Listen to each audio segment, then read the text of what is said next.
Hello दोस्तों, स्वागत है आप सभी का हमारे एक और नए वीडियो में।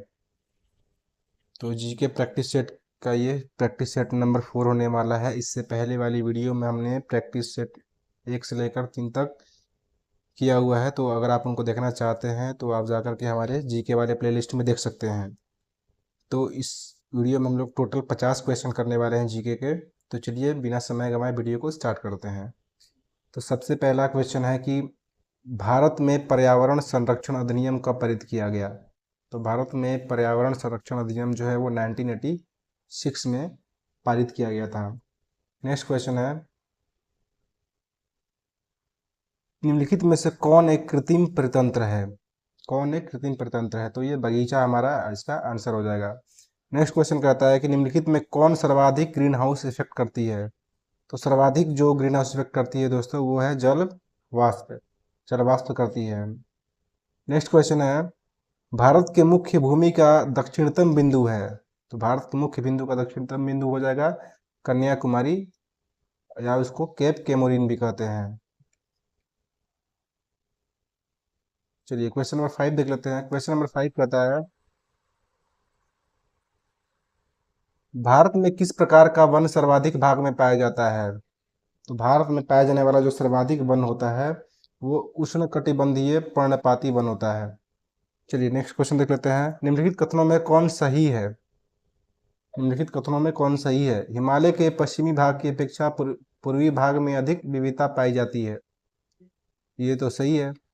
हिमालय के पश्चिमी भाग की अपेक्षा पूर्वी भाग की चौड़ाई अधिक है। नहीं, ये गलत है। अधिक नहीं है दोस्तों, कम है। पश्चिमी भाग की जो चौड़ाई है वो ज़्यादा है और पूर्वी भाग की चौड़ाई कम है। तो यहाँ उल्टा दिया हुआ है, तो ये रॉन्ग हो जाएगा। यानी कि हमारा सिर्फ ऑप्शन एक सही है। ठीक है, तो इसका ऑप्शन नंबर ए हो जाएगा। नेक्स्ट क्वेश्चन देख लेते हैं। नेक्स्ट क्वेश्चन है क्वेश्चन नंबर 7। अरब सागर में गिरने वाली भारत की सबसे बड़ी प्रायद्वीपीय नदी कौन है। अरब सागर में गिरने वाली भारत की सबसे बड़ी प्रायद्वीपीय नदी कौन है। नर्मदा। देखिए, क्योंकि गोदावरी, ताप्ती और साबरमती तो दक्षिण की ओर, सॉरी, पूरब की ओर बहती हैं, लेकिन अरब सागर में गिरने वाली नदी कौन हो जाएगी। नर्मदा। तो नर्मदा इसका राइट आंसर हो जाएगा। चलिए नेक्स्ट क्वेश्चन देख लेते हैं।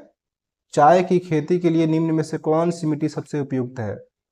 तो चाय की खेती के लिए अम्लीय मिट्टी सबसे अधिक उपयुक्त है। नेक्स्ट क्वेश्चन, मानसून निवर्तन होता है। मानसून का निवर्तन किस तरह से होता है। तो मानसून का जो निवर्तन है दोस्तों वो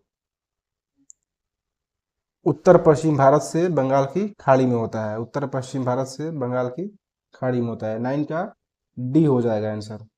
ठीक है, चलिए क्वेश्चन नंबर 10 देख लेते हैं। वेनेजुएला की राजधानी कहाँ है। काफी सिंपल सवाल है। वेनेजुएला की राजधानी कहाँ है। तो वेनेजुएला की राजधानी आपका काराकस। चलिए क्वेश्चन नंबर 11 देख लेते हैं। 11 कहता है कि निम्नलिखित में से कौन सुमेलित नहीं है।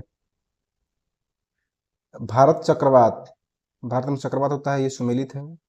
चीन टाइफून, ये भी सुमेलित है। ऑस्ट्रेलिया में विली विल, ये भी सुमेलित है। और अमेरिका में बागियो, ये सुमेलित नहीं है। तो ऑप्शन नंबर डी हो जाएगा इसका राइट आंसर। नेक्स्ट क्वेश्चन है, कोरल रीफ या प्रवाल भित्ति मुख्यतः कहाँ पाई जाती है। कोरल रीफ या प्रवाल भित्ति मुख्यतः कहाँ पाई जाती है। तो ये पाई जाती है कर्क रेखा एवं मकर रेखा के बीच। नेक्स्ट क्वेश्चन है, स्वर्ण सिंह समिति का संबंध है। स्वर्ण सिंह समिति का संबंध किससे था। तो आप सबको पता होगा दोस्तों कि इसका संबंध जो है वो मूल कर्तव्य से था। ठीक है, नेक्स्ट क्वेश्चन देख लेते हैं। न्यायोचित एवं मानवीय कार्य दशाओं तथा मातृत्व सहायता के लिए उपबंध संविधान के किस अनुच्छेद में किया गया है। तो इसका जो उपबंध है वो दोस्तों अनुच्छेद 42 में वर्णित है। अनुच्छेद 42। क्वेश्चन नंबर 15, भारत के नियंत्रक एवं महालेखा परीक्षक के संबंध में निम्न कथनों पर विचार कीजिए और आपको बताना है कि कौन सा कथन गलत है। ठीक है, तो चलिए ध्यान से पढ़ते हैं। इसके कार्यकाल 6 वर्ष या 62 वर्ष जो पहले आयु तक होता है। तो ऐसा तो भारत के नियंत्रक और महालेखा परीक्षक के संबंध में बिल्कुल नहीं होता। ये गलत हो जाएगा। यह राष्ट्रपति के प्रसाद पर्यंत अपने पद पर बना रहता है। नहीं, राष्ट्रपति के प्रसाद पर्यंत ये अपने पद पर नहीं बना रहता है, तो ये भी गलत हो जाएगा। इसके वेतन एवं अन्य सेवा शर्तें राष्ट्रपति द्वारा निर्धारित होती है। नहीं, ये भी गलत हो जाएगा। यानी कि दोस्तों हमारा जो तीनों का तीनों रॉन्ग है, इसलिए इसका आंसर डी हो जाएगा। नेक्स्ट क्वेश्चन 16 कहता है कि राज्यों में मुख्यमंत्री समेत मंत्रियों की अधिकतम संख्या विधानसभा की कुल सदस्य संख्या के कितने प्रतिशत से अधिक नहीं होना चाहिए। तो कितने प्रतिशत से अधिक नहीं होना चाहिए, तो 15% से अधिक नहीं होना चाहिए। चलिए नेक्स्ट क्वेश्चन देख लेते हैं। रिट जारी करना उच्चतम न्यायालय के किस क्षेत्राधिकार में आता है। तो रिट जारी करना उच्चतम न्यायालय के किस क्षेत्राधिकार में आता है, तो न्यायाधीश क्षेत्राधिकार में आता है। चलिए अगला है दल बदल अधिनियम संबंधित संशोधन कब पारित किया गया। तो दल बदल अधिनियम संबंधित संशोधन जो है वो आपका 1985 में पारित किया गया। नेक्स्ट क्वेश्चन हो जाएगा कि सर्वप्रथम प्रत्यक्ष चुनाव का प्रावधान निम्नलिखित में से किस अधिनियम द्वारा किया गया। तो इसका राइट आंसर हो जाएगा दोस्तों भारत शासन अधिनियम 1919 द्वारा। चलिए क्वेश्चन नंबर 20 देख लेते हैं। क्वेश्चन नंबर 20 कहता है कि प्रधानमंत्री का राष्ट्रपति को सूचनाएं प्रदान करने संबंधी कर्तव्यों का उल्लेख है। कौन से अनुच्छेद में इसका उल्लेख है कि प्रधानमंत्री का राष्ट्रपति को सूचनाएं प्रदान करने के संबंधी कर्तव्यों का उल्लेख। तो इसका उल्लेख जो है अनुच्छेद 78 में है। चलिए अगला क्वेश्चन देख लेते हैं। निम्नलिखित में से कौन सा देश प्रातःकाल शांति की भूमि के नाम से जाना जाता है, लैंड ऑफ द मॉर्निंग काम। तो इसका आंसर हो जाएगा दोस्तों दक्षिण कोरिया। नेक्स्ट क्वेश्चन है कि विश्व जल संरक्षण दिवस कब मनाया जाता है। विश्व जल संरक्षण दिवस कब मनाया जाता है, तो 22 मार्च को ना। विश्व जल संरक्षण दिवस आपको मनाया जाता है 22 मार्च को। और 22 मार्च को ही क्या मनाया जाता है दोस्तों, बिहार दिवस भी मनाया जाता है। तो चलिए क्वेश्चन नंबर 23 देख लेते हैं। स्वदेशी और बहिष्कार आंदोलन का अनुमोदन कांग्रेस के किस अधिवेशन में हुआ था। तो ये बनारस अधिवेशन में 1905 की जो बनारस अधिवेशन था उसमें हुआ था। अगला प्रश्न है कि कांग्रेस के कार्य समिति में भारत विभाजन का प्रस्ताव कब पारित किया गया था। तो ये 14 जून 1947 को पारित किया गया था। अगला है कि संविधान सभा की प्रथम बैठक का आयोजन किस गवर्नर जनरल के द्वारा किया गया था। किस गवर्नर जनरल के द्वारा किया गया था, तो वो गवर्नर जनरल कौन था दोस्तों, वो था लॉर्ड वेवेल। चलिए क्वेश्चन नंबर 26 देख लेते हैं। मंगल पांडे ने प्रथम भारतीय स्वतंत्रता संग्राम की शुरुआत की, इसके उपरांत ब्रिटिश सरकार द्वारा उन्हें कब फांसी दी गई। तो आप सभी को पता होगा कि जो मंगल पांडे हैं उनको फांसी 8 अप्रैल 1857 को दी गई थी। क्वेश्चन नंबर 27, बहावी आंदोलन का प्रमुख क्षेत्र नहीं रहा।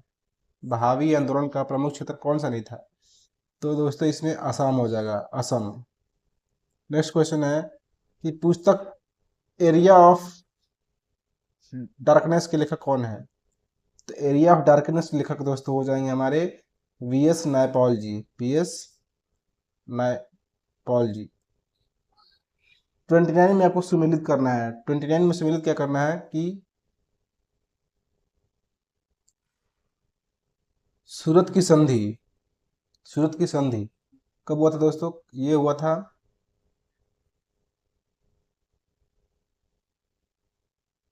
1775 में।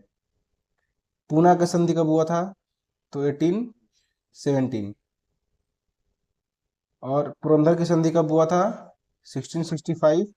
और देवगांव की संधि हुआ था 1803 में। तो इसके अकॉर्डिंग हमारा ऑप्शन नंबर सी राइट बैठ रहा है। तो ऑप्शन नंबर सी इसका आंसर हो जाएगा। चलिए क्वेश्चन नंबर 30 देख लेते हैं।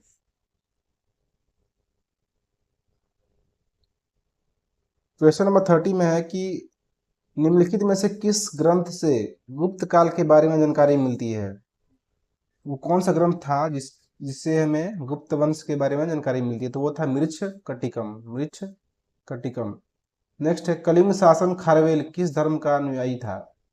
कलिंग का जो शासक था खारवेल वो किस धर्म का अनुयायी था, तो वो था जैन धर्म का। अगला है कि भीतरी स्तंभ अभिलेख किस शासक से संबंधित है। भीतरी स्तंभ अभिलेख किस शासक से संबंधित है? तो भीतरी अभिलेख जो है वो स्कंद गुप्त से संबंधित है। नेक्स्ट क्वेश्चन हो जाएगा कि दक्षिण भारत में स्थित कैलाशनाथ मंदिर किस शासकों के द्वारा निर्मित है?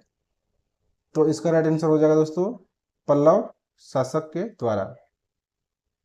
चलिए अब क्वेश्चन नंबर 34 देख लेते हैं। सिकंदर की मृत्यु के बाद भारत ने अपनी गर्दन से दास्ता का जुआ उतार फेंका, साथ ही अपने गवर्नरों की हत्या कर दी। इस मुक्ति युद्ध का नायक सेंड्रोकोटस था। चंद्रगुप्त के विषय में यह किसने लिखा था? तो चंद्रगुप्त के विषय में ये जो शब्द हैं वो एरियन ने लिखा था। चलिए नेक्स्ट देख लेते हैं। ध्वनि का प्रभाव मानव के मस्तिष्क में संवेदन कितने समय तक रहता है? मानव के मस्तिष्क में संवेदन कितने समय तक रहता है? तो 1/10 सेकंड तक रहता है। नेक्स्ट क्वेश्चन है, नेत्र में प्रवेश करने वाले प्रकाश की मात्रा का नियंत्रण निम्न में से किस अंग द्वारा किया जाता है? तो आइरिस द्वारा किया जाता है। नेक्स्ट है कि रक्त की अशुद्धियाँ किस अंग में जाकर छनती हैं?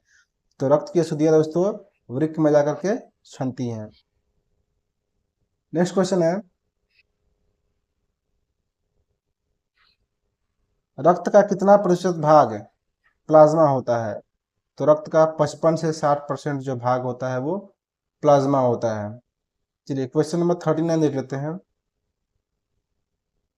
क्वेश्चन नंबर 39 का होता है, एक पौधे पर पुष्पन होने के लिए उत्तरदायी हार्मोन है। एक पौधे पर पुष्पन होने के लिए उत्तरदायी हार्मोन है, वो कौन सा हार्मोन है दोस्तों? फ्लोरीजीन। फ्लोरीजीन हो जाएगा इसका आंसर। नेक्स्ट है, इंद्रधनुष किसके कारण होता है? इंद्रधनुष दोस्तों परावर्तन और अपवर्तन के कारण होता है। नेक्स्ट क्वेश्चन कहता है कि एक ही पदार्थ के अणुओं के बीच कार्यकारी आकर्षण बल को क्या कहा जाता है? इस बल को क्या कहा जाता है? तो सहसंजक बल कहते हैं इसे, सहसंजक बल। ठीक है, चलिए नेक्स्ट क्वेश्चन देख लेते हैं। नेक्स्ट क्वेश्चन हमारा 42 होने वाला है।